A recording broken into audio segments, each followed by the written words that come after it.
At 3:47 a.m., nobody should be standing in the middle of the road, much less a child with blood on their hands. But what Edge saw in that boy's eyes wasn't fear, it was certainty. And when the boy whispered the address, Edge knew that night would change everything or destroy what was left of it. The road was dead. Not the peaceful silence that comes after midnight. It was a heavy silence, the kind that tightens your chest and makes you look in the rearview mirror for no apparent reason. Edge Rider gripped the Harley's handlebars with unnecessary force.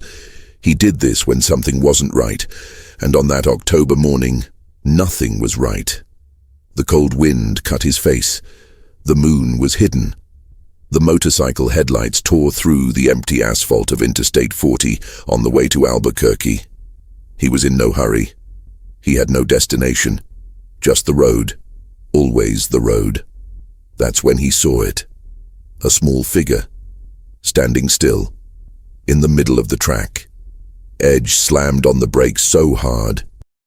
The rubber squealed on the asphalt. The motorcycle skidded slightly before stopping 5 meters from the child. The engine rumbled softly, almost like a growl. The high beam illuminated the boy. 12 years old, maybe 13. Too skinny.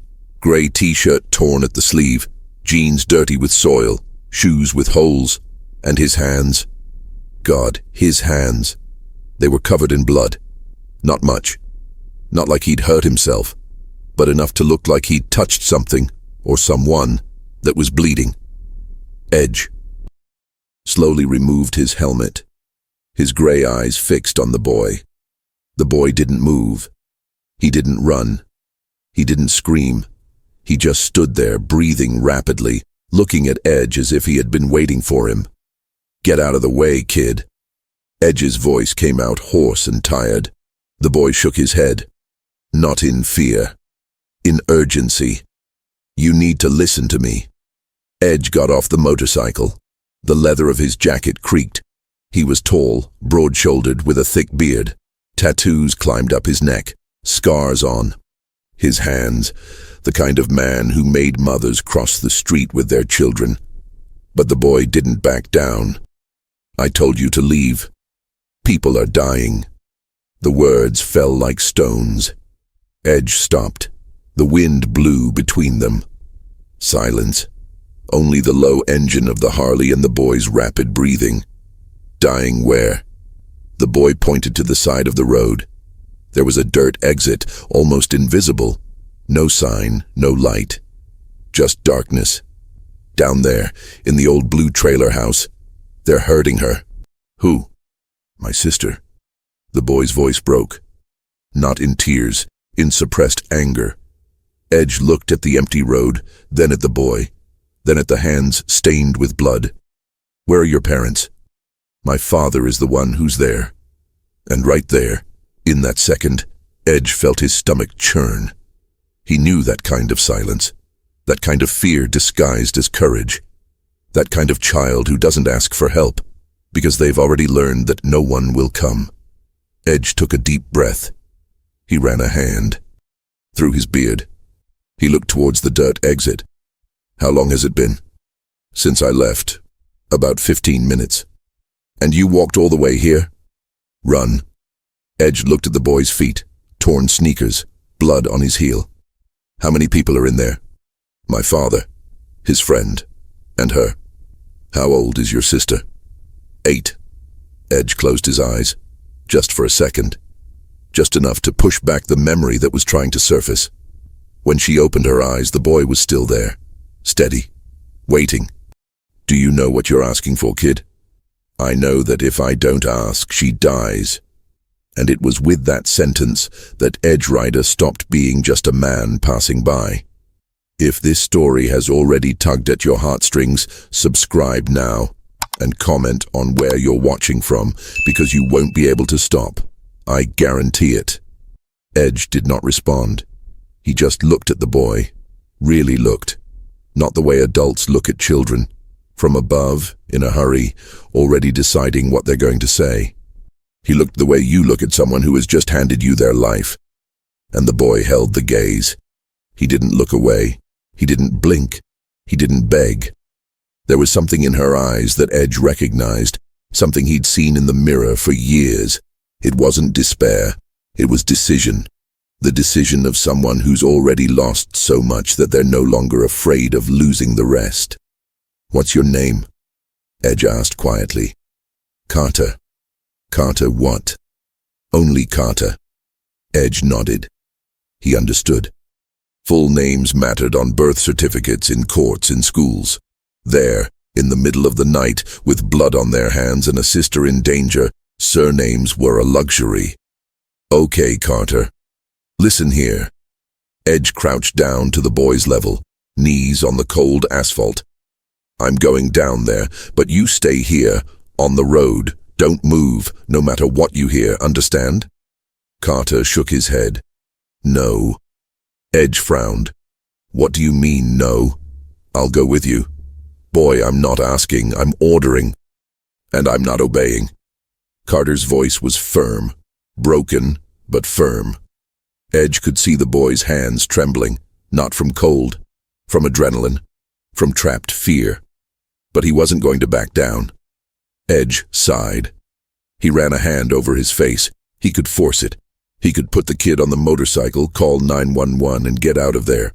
You could do the right thing, the safe thing, the thing that wouldn't destroy what was left of your parole. But he looked at Carter's hands again, dried blood between the fingers. "Is it her blood?" Edge asked, his voice even lower. Carter looked at his own hands. He swallowed hard. "I tried to pull her away, but he pushed me. I hit the window glass. I cut my hand. Then he locked the door." "And how did you leave?" "I jumped out of the bathroom window."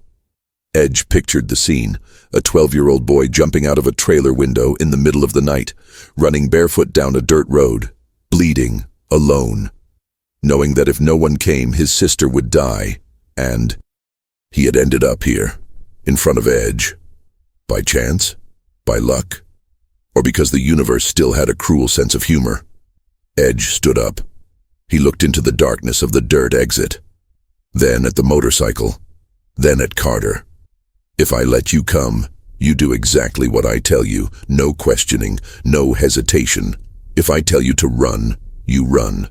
If I tell you to hide, you hide. Understand?" Carter nodded. "I understood." Edge grabbed the spare helmet he carried strapped to his motorcycle. It was too big for Carter, but it would do. He put it on the boy's head. Rooms. Carter climbed onto the back, too small, too light. Edge felt his insignificant weight on his back and wanted to punch something. He started the motorcycle. The engine roared loudly, breaking the silence of the early morning. "Sure and firm." Carter held on, and Edge entered the dirt road. The headlights cut through the darkness, twisted trees on both sides, dry branches crackling under the tires. The smell of wet earth mixed with something heavier, smoke, burning trash, abandonment.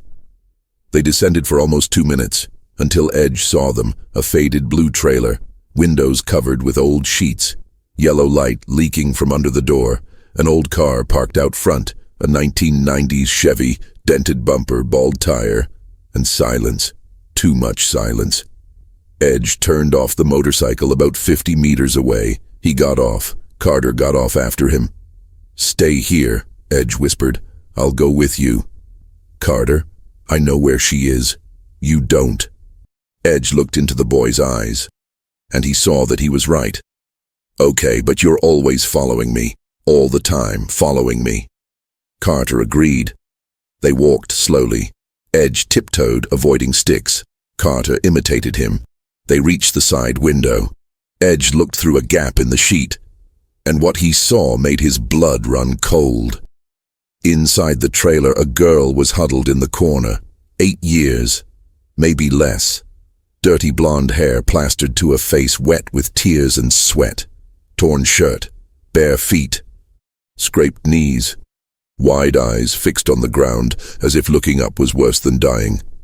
Next to her, 2 men. The first one was thin, tall, with a sparse beard. He had a snake tattoo on his arm and was wearing a dirty tank top. He was holding a bottle of beer and laughing loudly, as if it were all a joke. The second one was older, protruding belly, thin hair, deep-set red eyes. He was sitting on the edge of a torn sofa, looking at the girl with an expression Edge knew well.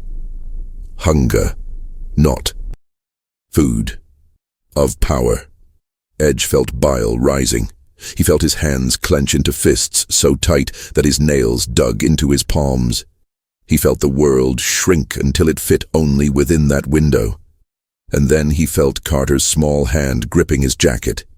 Edge looked down. Carter was trembling. His whole body was shaking. But he wasn't crying. He just stared at his sister through the window, and Edge could see the guilt crushing the boy. The guilt of having left. The blame for the delay. The guilt of not being able to save her on my own. Edge knew about that guilt.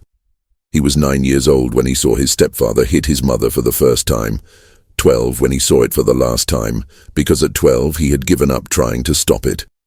14 when he found his mother in the bathroom, her wrists cut, the bathtub red. He had run away that night. He took his stepfather's motorcycle and never came back. And he spent the last 20 years trying to forget her face. But he never succeeded. Because every time he closed his eyes, he saw hers, empty, defeated, lost, just like the girl's eyes inside that trailer.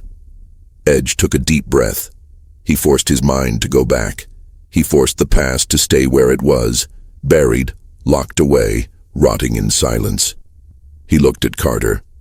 How many doors? Only the front one and the bathroom window, but it's small. Weapons? Carter hesitated. My father has a shotgun. I don't know if it's loaded. Where? Under his bed. Edge looked at the trailer again. He calculated distances, angles, risks. 2 men, a boy, a girl, him. If it were just him, it would be easy. He'd done worse, much worse. But with Carter there, with the girl inside, one wrong move and everything would fall apart. Listen, Edge whispered, gripping Carter's shoulders. I'm going in alone. You stay here. If things go wrong, you run. Got it? Don't look back, just run. And her? I'll get her out of there. As? Edge did not respond, because he didn't know. He only knew that he wasn't going to leave that girl there. Even if it meant going back to jail, even if it meant dying. He let go of Carter and walked to the front door. He stopped. He listened. Muffled voices, laughter, the sound of breaking glass. And then, softly, almost inaudibly, a cry. Edge closed his eyes. He counted to 3, and he kicked the door. The door exploded open with a crash of rotten wood shattering. Edge came in like a storm. The 2 men turned their heads at the same time, shock etched on their faces. The girl shrank even further into the corner, covering her ears with her hands. The beer bottle fell to the floor and shattered. What the fuck? The thinner man started yelling, but Edge was already on top of him. A direct punch to the jaw, quick, dry. The kind of punch that knocks out the lights. The man fell like a rag doll, hitting his head on the edge of the table. Blood trickled from his mouth. Edge didn't even look to see if he was still breathing. The older man, the father, staggered to his feet from the sofa, his eyes wide. He was bigger than Edge had expected, heavier, but slower, drunk. "Who are you?" he yelled, his voice slurred. "Get out of here! Get out of my house!" Edge did not respond. He simply walked up to the man, slowly, each step heavy, deliberate. He wanted the man to feel it. He wanted him to understand that there was no way out. The father stepped back. He stumbled on the edge of the sofa. He fell back into a sitting position. He raised his trembling hands. Look, man, I don't know who you are, but shut up." Edge's voice was low, cold. He stopped in front of the man and looked down. He saw the sweat running down his greasy face. He saw the trembling hands. He saw the fear. Good. The girl, Edge said, pointing to the corner without taking his eyes off his father. Get up and come here, slowly. The girl didn't move. Edge glanced at her. She was frozen, eyes glazed, breathing too fast. Shock, trauma, pure terror. Everything's fine, Edge said more softly. I came to get you. Your brother's outside. He's waiting. Gradually, her eyes focused. She blinked. Tears streamed down her face. Carter? The voice came out weak, broken. Yes, Carter, he's fine. But you need to come with me. Now. She tried to stand up, but her legs wouldn't obey. Edge took a step toward her, but before he could reach her, her father moved. He reached his hand under the sofa. Edge saw the movement out of the corner of his eye. And he saw the barrel of the shotgun. Everything happened in slow motion. The father pulling out the gun, Edge turning, the girl screaming, the door opening, and Carter rushing in, yelling, "No!" The father pointed the shotgun at Edge. Edge dove to the side. The gunshot exploded inside the trailer. The noise was deafening. The wall behind Edge exploded into splinters of wood. Smoke filled the air. The girl screamed louder. Carter froze in the doorway. Edge rolled over, jumped up, and lunged at his father before he could reload. He gripped the barrel of the shotgun with one hand and struck the man in the face with the other. Once, twice, 3 times. Blood spurted. His nose broke with a horrible crack. The man dropped the gun and fell to the ground, groaning. Edge threw the shotgun away, breathing heavily. Silence. Just the rapid breathing of everyone, the smell of gunpowder, the taste of blood in the air. Edge looked at Carter, still standing in the doorway, pale.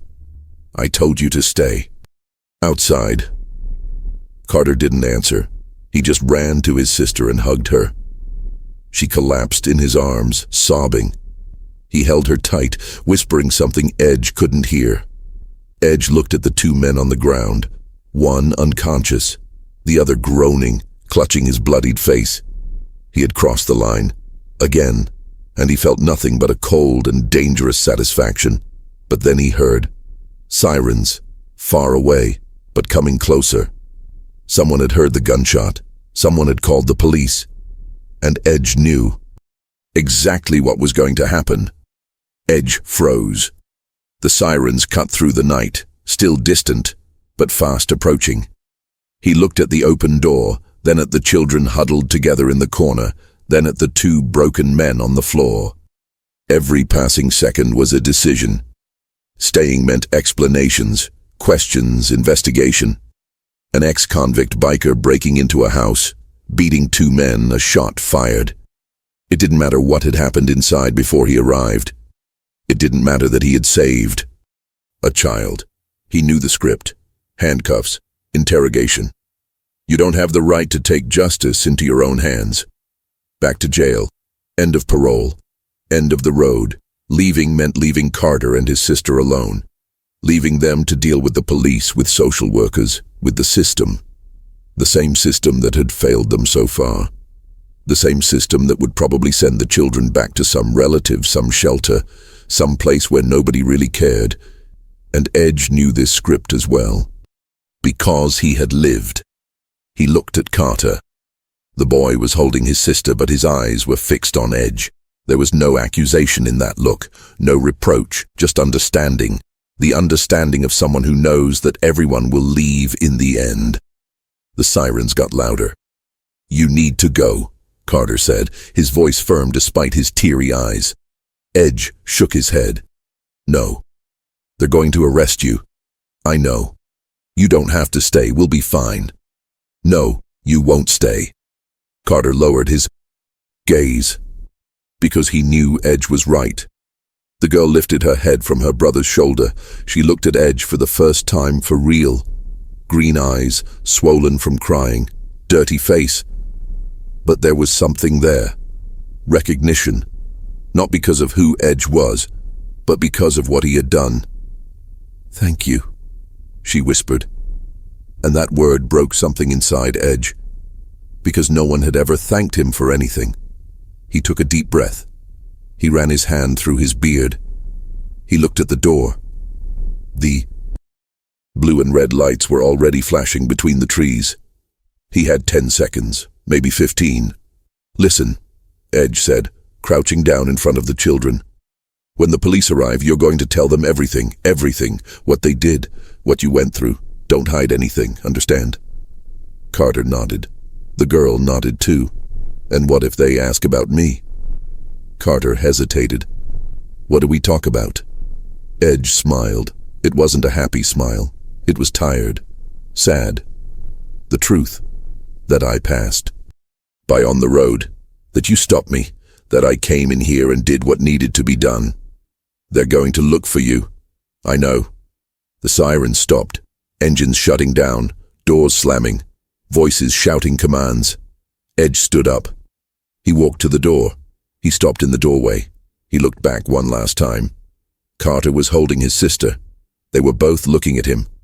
Two children who would never be the same again. But they were alive. And maybe, just maybe, they have a chance now.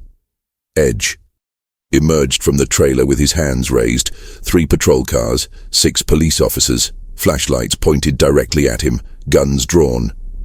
"On the ground, now, hands on your head." Edge obeyed. He knelt. He lay face down on the cold earthen floor. He felt the weight of a knee on his back, icy handcuffs on his wrists. He couldn't resist. He didn't speak. She simply closed her eyes and waited. And as the police entered the trailer and screams of shock echoed, as the ambulance arrived and paramedics rushed inside, as Carter and his sister were carried outside, wrapped in thermal blankets, Edge sensed something strange. Peace. For the first time in 20 years. He had done the right thing, and he didn't regret anything. The police station smelled of stale coffee and cheap disinfectant. Edge was sitting in an interrogation room, handcuffs removed but the door locked. Metal table, 2 chairs, one-way mirror. He knew the routine. I'd sat in rooms like this before. But this time it was different. This time he hadn't done anything wrong. Or did it?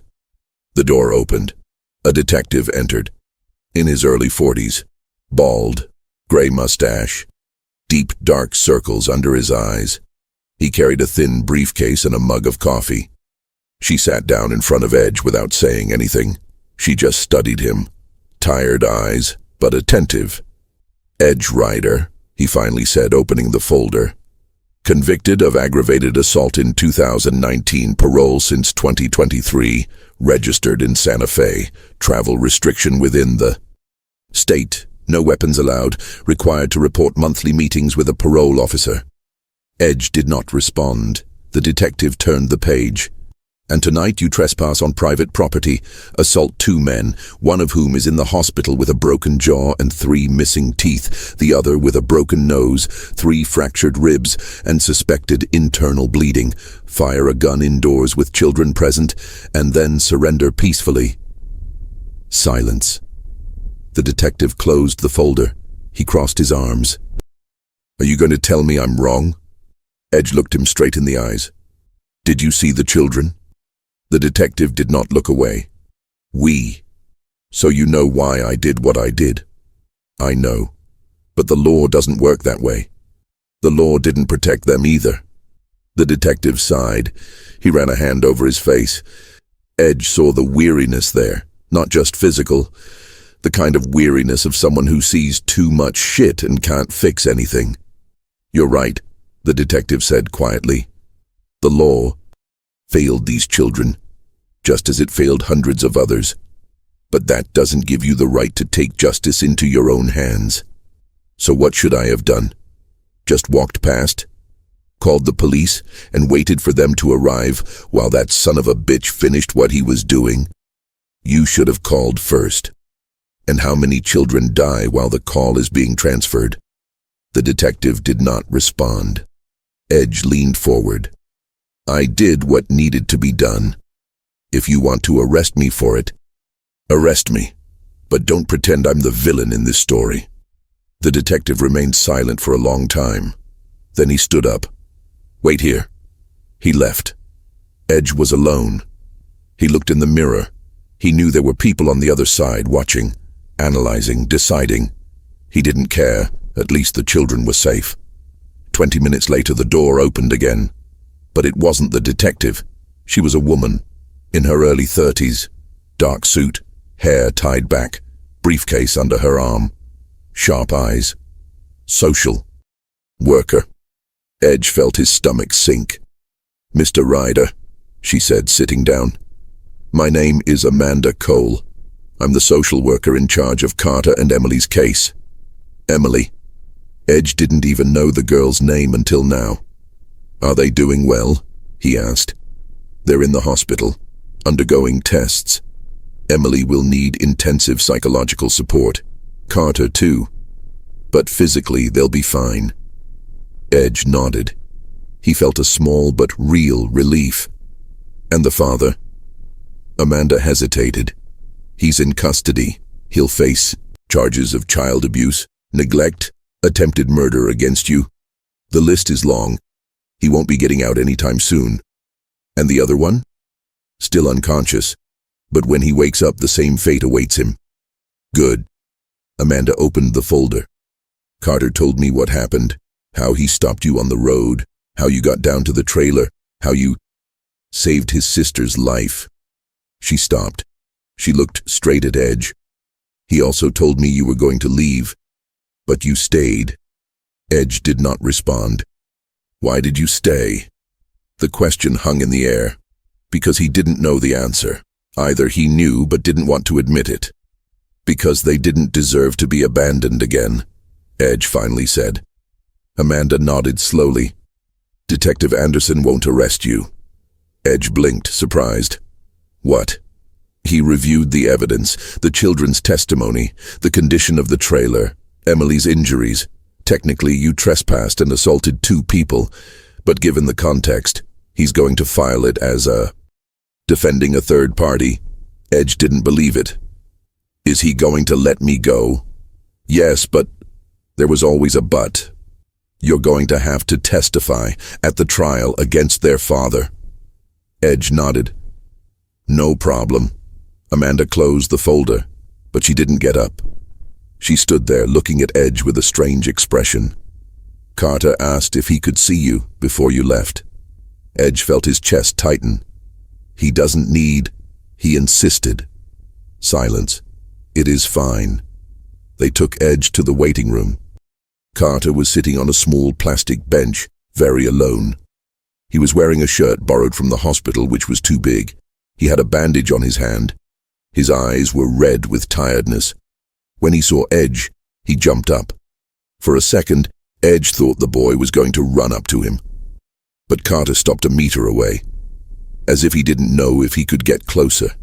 Edge crouched down, getting himself to his level. "How are you?" "Well," Carter lied. Edge nodded. "And your sister?" "She's sleeping. They gave her medicine. They said she'll be hospitalized for a few days." "And you?"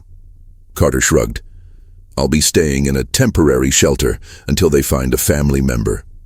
Edge felt his stomach churn. "Do you have someone?" "She has an aunt, in Texas. The social worker will call her tomorrow." "What if she doesn't want to?" Carter looked away. "Then we get stuck in the system." Edge knew the system. Foster homes. Families who only wanted the government check. Children who were numbers, not people. He couldn't let that happen, but what could he do? He was an ex-convict. He lived on a motorcycle. He didn't have a steady job. He didn't own a house. He had nothing that the law considered suitable for caring for a child. "Edge," Carter said softly. "Thank you." Edge shook his head. "You don't need to thank me." "Yes, I do need to. If you hadn't stopped, if you had ignored me." Carter's voice broke. Edge placed his hand on his shoulder. "I stopped, and I don't regret it. Do you understand?" Carter nodded, his eyes filled with tears that he refused to let fall. "Are you going to be okay?" Edge asked. Carter gave a small, sad smile. "We always stay."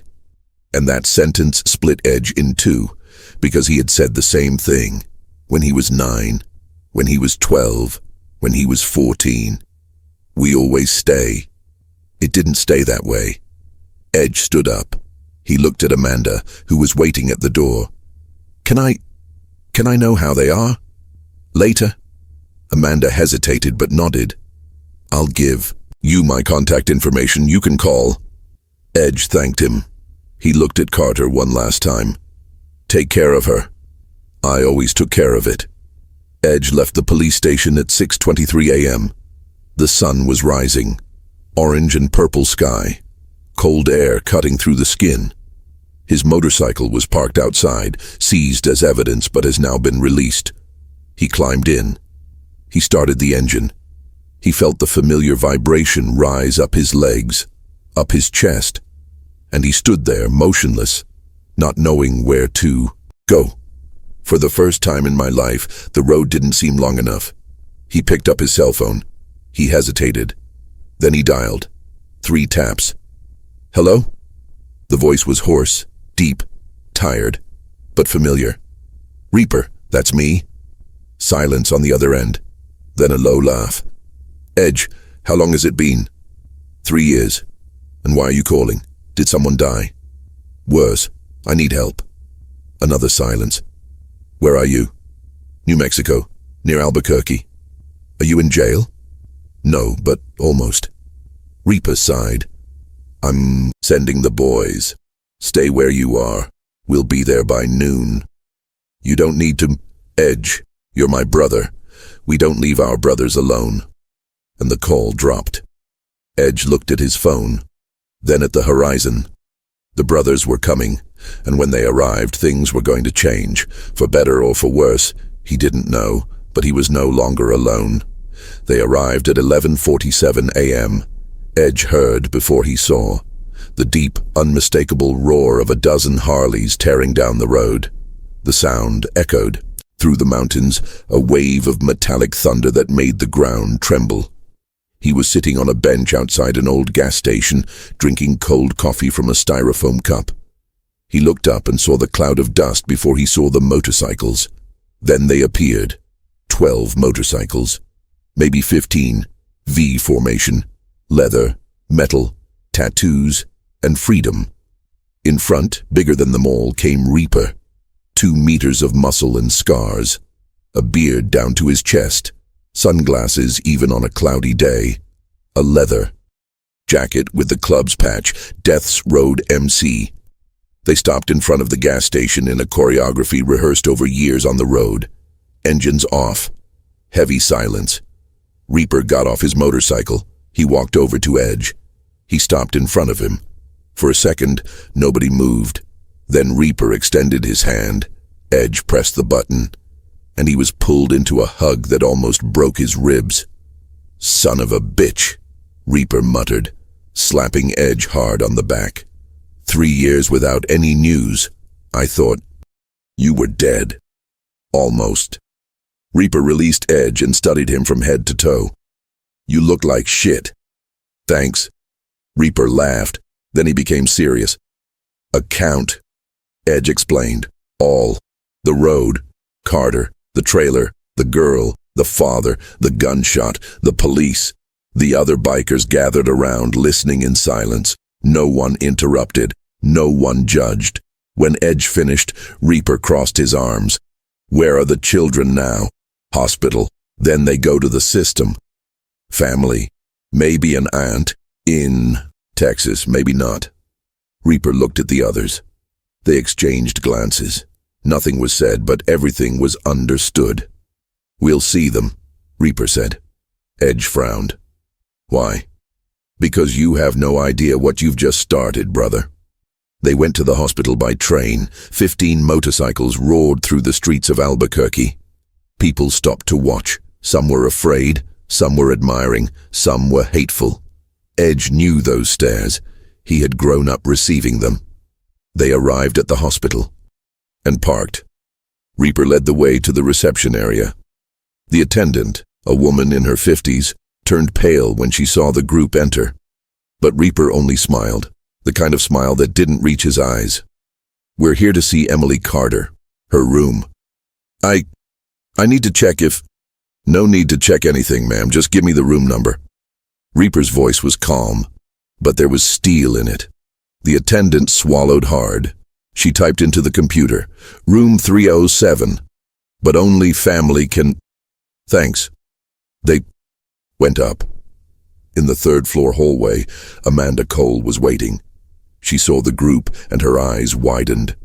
What are you doing here?" Edge stepped forward. "We came to see the children." "That's not— You can't just—" Reaper approached. Amanda instinctively recoiled. "Ma'am," he said softly, "Edge told us what happened. We just want to see if the children are okay. We're not going to do anything. We just want to check on them." Amanda looked from Reaper to Edge.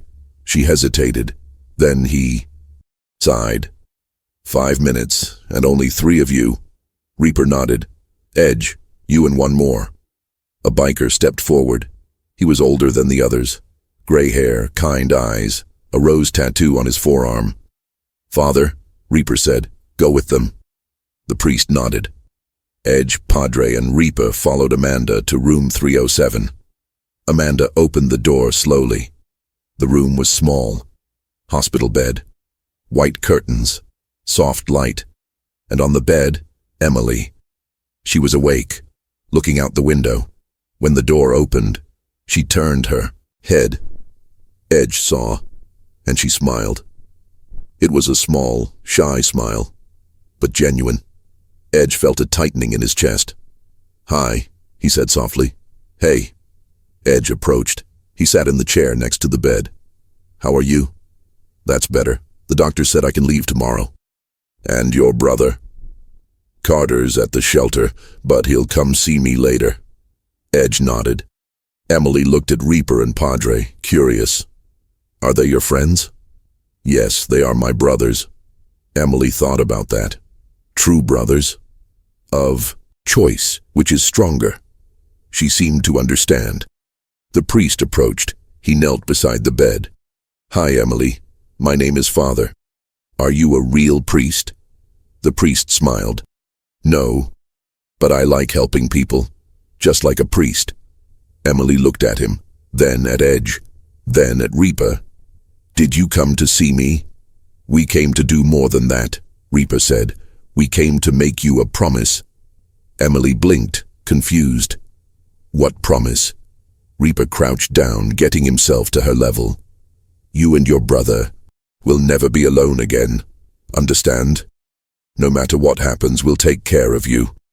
Emily looked into his eyes. She saw the truth there, and she started to cry, not out of sadness, relief, of hope. Edge held her hand, small, fragile, but still alive, and he made the same promise in silence. But outside the room, something was about to break that promise. Amanda answered the phone. His face changed. "What? When? No, Okay, I'm going." She hung up. She looked at the bedroom door, and Edge saw the fear in her eyes. "What happened?" he asked. Amanda hesitated. "Carter. He escaped from the shelter. Nobody knows where he is." Edge stormed out of the room like a gunshot. Reaper and Padre were behind him. Amanda was trying to keep up, talking quickly on the phone, coordinating with the shelter, with the police. "How long has it been?" Edge asked, without stopping walking. They noticed it 15 minutes ago, but he could have left up to an hour ago. 1 hour. Edge turned, facing Amanda. "And you only realize it now?" He was in the room. Nobody expected that a traumatized child would try to run away? Seriously? Amanda looked away, embarrassed. Reaper placed his hand on Edge's shoulder. "Calm down. We'll find him." "What? He could be anywhere." "No," the priest said thoughtfully. "He didn't go just anywhere. He went somewhere specific." Edge stopped. He looked at Padre. "What do you mean?" "Carter didn't run away for nothing. He ran away for a reason, or towards a specific purpose." Edge thought quickly. Carter was clever, brave, desperate. Where was he going? Not back to the trailer. The police were still there, processing the scene. Not to a friend's house. He hadn't mentioned friends. Then, the cemetery, Edge said quietly. Amanda frowned. Which cemetery? He mentioned his mother, last night. He said she had died 2 years ago. Reaper nodded. Then he went to visit her. Amanda checked her phone. There are 3 cemeteries in the city. I can call. There's no time, Edge interrupted. We'll look for it. They ran down the street. They got on their motorcycles. Amanda gave them the addresses. You 3 on the first. I'll send others for the second and third, Reaper ordered. The bikers split up, engines roaring, tires screeching on the asphalt. Edge went to the nearest cemetery, St. Michael's Cemetery. Small, poorly maintained, old tombstones, some broken, tall grass. Heavy silence. Edge entered slowly, his eyes scanning. Every corner, nothing. He walked among the tombstones, his heart pounding. Carter, he called. Carter, if you're here, answer. Silence. Just the wind. Edge continued searching. Minutes dragged on. He felt frustration rising, mixed with fear. What if Carter wasn't in a cemetery? What if he had gone somewhere else, to the street, to some danger? Then his phone vibrated. Father. We found him. Edge felt a surge of relief wash over him. Where?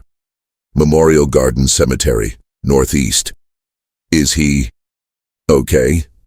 Silence on the other end. Father, is he okay? Physically, yes, but Edge, you better come quickly.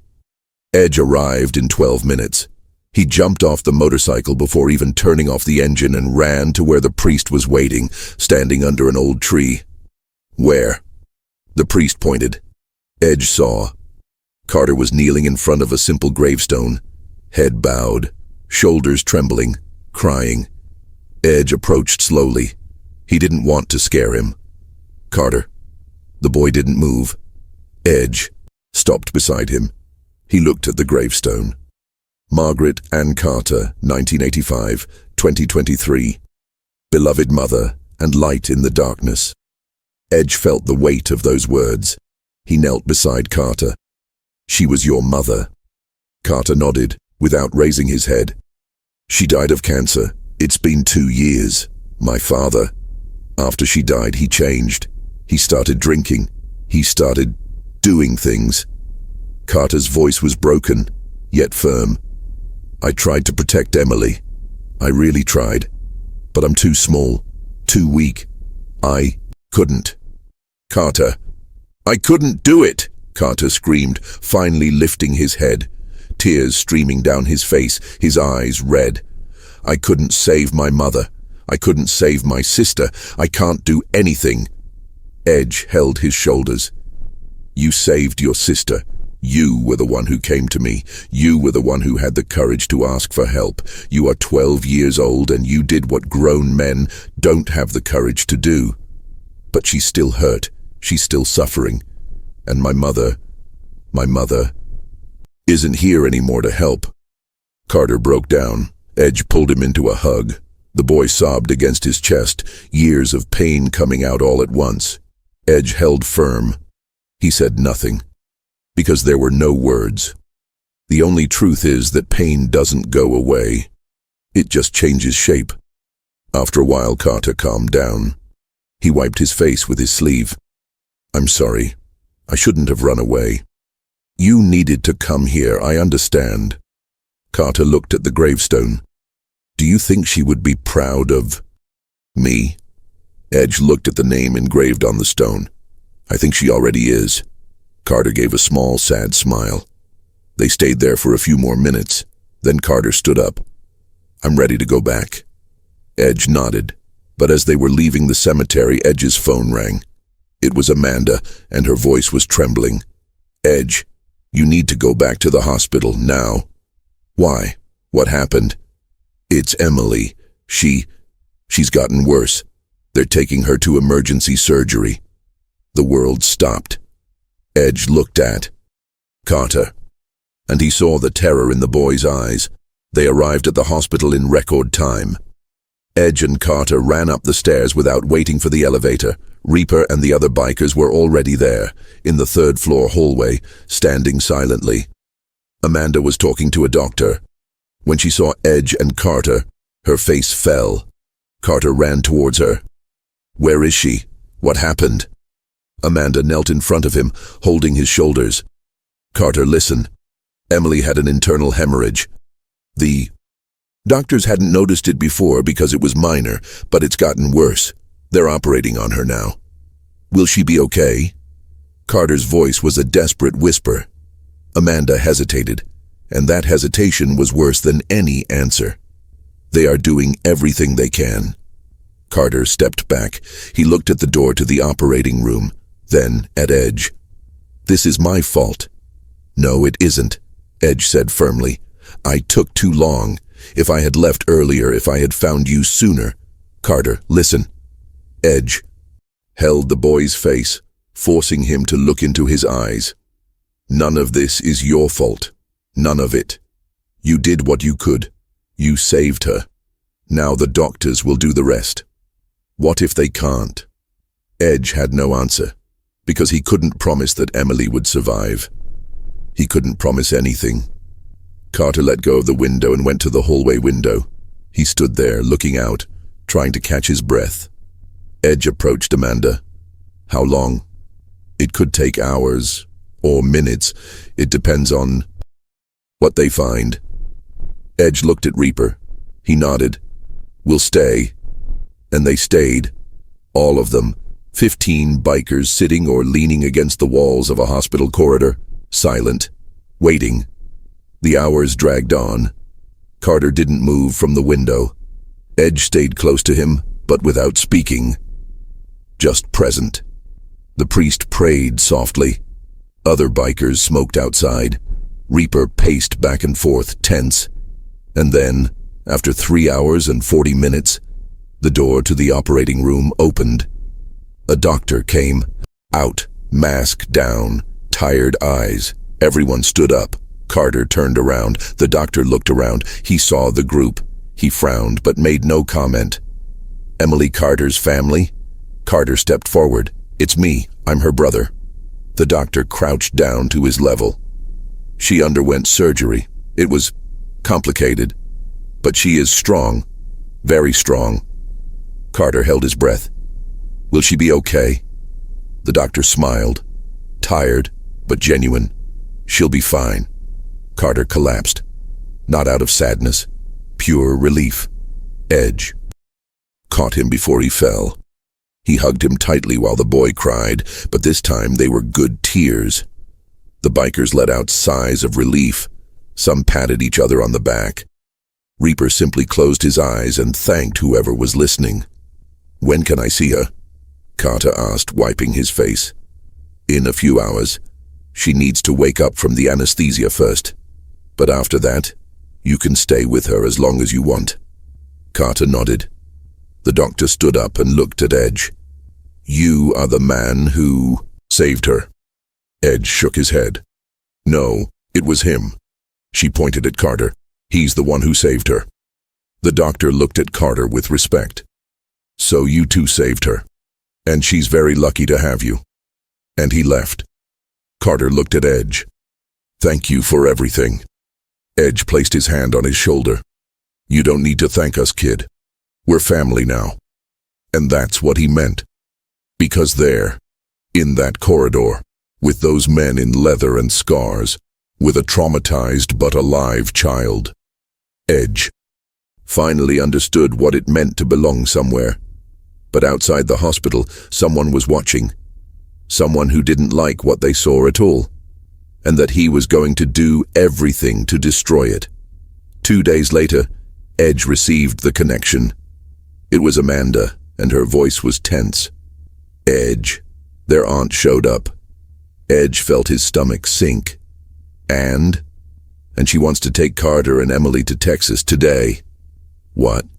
She has a legal right. She's a blood relative. Social services approved it. Do you know her? Do you know if she's trustworthy? Silence on the other end. "Amanda." Answer. I can't do that assessment without Amanda. She sighed. No, I don't trust her, but legally I can't stop her. Edge turned it off. He looked at Reaper. We have a problem. They went to the hospital. The aunt was at the reception desk. Linda Carter, early 40-something. Expensive clothes, manicured nails, fake smile. She was signing papers while Amanda watched, clearly uncomfortable. Carter was sitting in a corner holding Emily's hand. They both looked at their aunt with fear, real fear. Edge approached. Linda Carter? She turned around. She looked Edge up and down. She smiled scornfully. And you are? Edge Rider, a friend of the family. Ah, the motorcyclist who broke into my brother-in-law's house. Former brother-in-law, yes. Linda gave a little laugh. Look, I know you think you're a hero, but I'm their aunt. I have a legal right, so you can leave now. Not until I know they're going to be safe. Linda crossed her arms. Are you accusing me of something? I'm asking.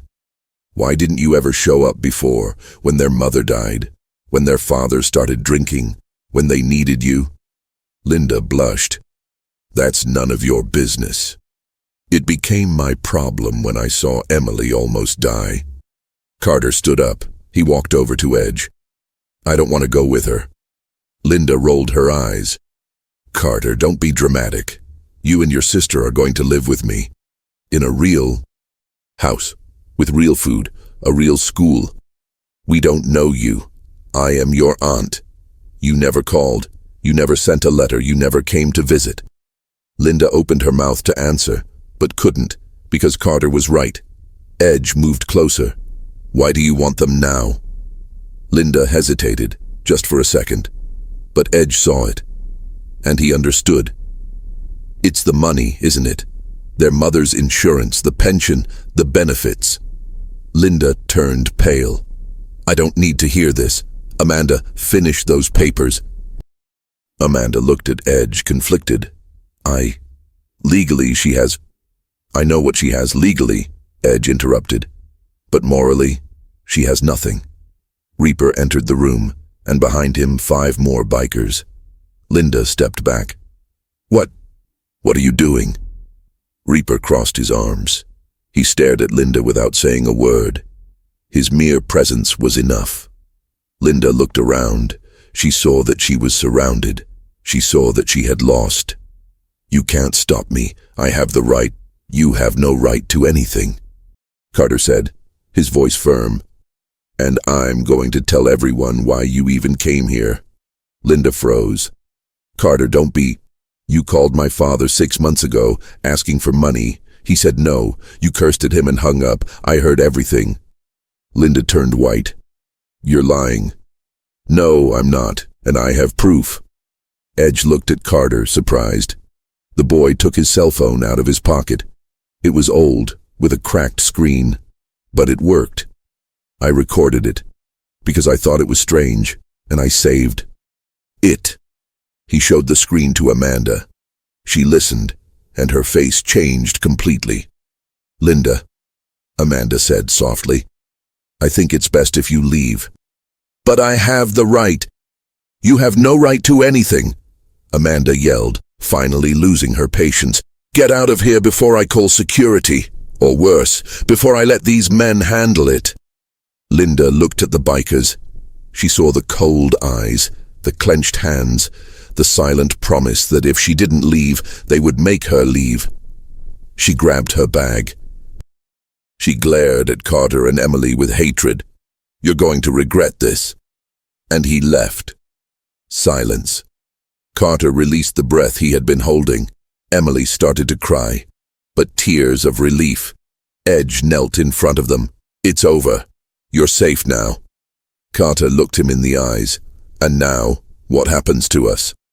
Edge looked at Amanda. She sighed. I'll see what I can do, but it will take time. Until then, you'll stay in temporary homes. No, Reaper said. Everyone looked at him. They stay with us. Amanda blinked. With you? We have a place outside the city, safe, clean. They can stay there until you sort everything out. I don't know if I can authorize this. You're not officially. Reaper took a step forward. Madam, these boys have been through hell. They deserve peace, and we can give them that, better than any shelter. Amanda looked at Carter and Emily. Do you want this? They looked at Edge, and they agreed. Amanda closed her eyes. She thought. Then he opened it and sighed. Okay, but I'll visit every week, and if I see anything wrong, you won't see it, Edge promised. And he succeeded. 3 months later. The house was located on a rural property 2 hours from Albuquerque. Old but retired, surrounded by trees, silence, and peace. 12 retired bikers lived there, men who had fought, bled, lost, and finally found a place to rest. And now, Carter and Emily. Edge was sitting on the porch drinking coffee when he saw Carter leaving for school. Backpack on his back, clean shirt, hair combed. He seemed normal, a real child. See you later, Edge, Carter shouted, waving. Edge waved back. Emily appeared right behind, running to catch up with her brother. She was laughing, really laughing, something Edge hadn't seen in her before. Reaper sat down next to him. You did a good thing, brother. Edge shook his head. We did it. No, it was you. You're the one who stopped. You're the one who got into that trailer. You're the one who stayed. Edge looked at the road. He saw the children getting on the school bus. I had to stop, he said quietly, because someone stopped for me once, and I never forgot. Reaper nodded. Silence. Are you going to stay? Reaper asked. Edge thought. The road had always been his home, his escape, his way of forgetting. But now he had something to remember. For now, Edge replied, until they don't need me anymore. Reaper smiled. Then you'll stay forever, because these children will always need you. And Edge knew he was right, because scars don't disappear. The pain doesn't go away, but it can be carried along. And sometimes carrying on is enough. That night, Edge went to Emily's room. She was lying down, almost asleep. Edge? She called softly. Try. Are you leaving? Edge sat on the edge of the bed. No, I'm going to stay. Forever? Edge hesitated, but then he looked into her eyes, and he saw hope. Forever, he promised. Emily smiled. She closed her eyes, and he fell asleep. Edge left the room slowly. He closed the door, and he stood there in the dark hallway, looking at the moon through the window. He had spent 20 years on the run, but finally it had stopped, and he discovered that peace was not found on the road. I wanted to have a place to come back to, but some scars never heal completely, and Edge knew that the past was still there, waiting, always waiting, because heroes don't exist, just men trying to get it right, and sometimes they can do it. If this story touched you, leave a like now, subscribe to the channel, and comment below. Do you believe in second chances? Because this journey is just beginning. The next video is already waiting for you on the screen. Don't miss it. But the story isn't over, because Carter's father just got out of prison, and he wants the kids back, at any cost. Click on the next video now, and find out what Edge will do when the past comes knocking.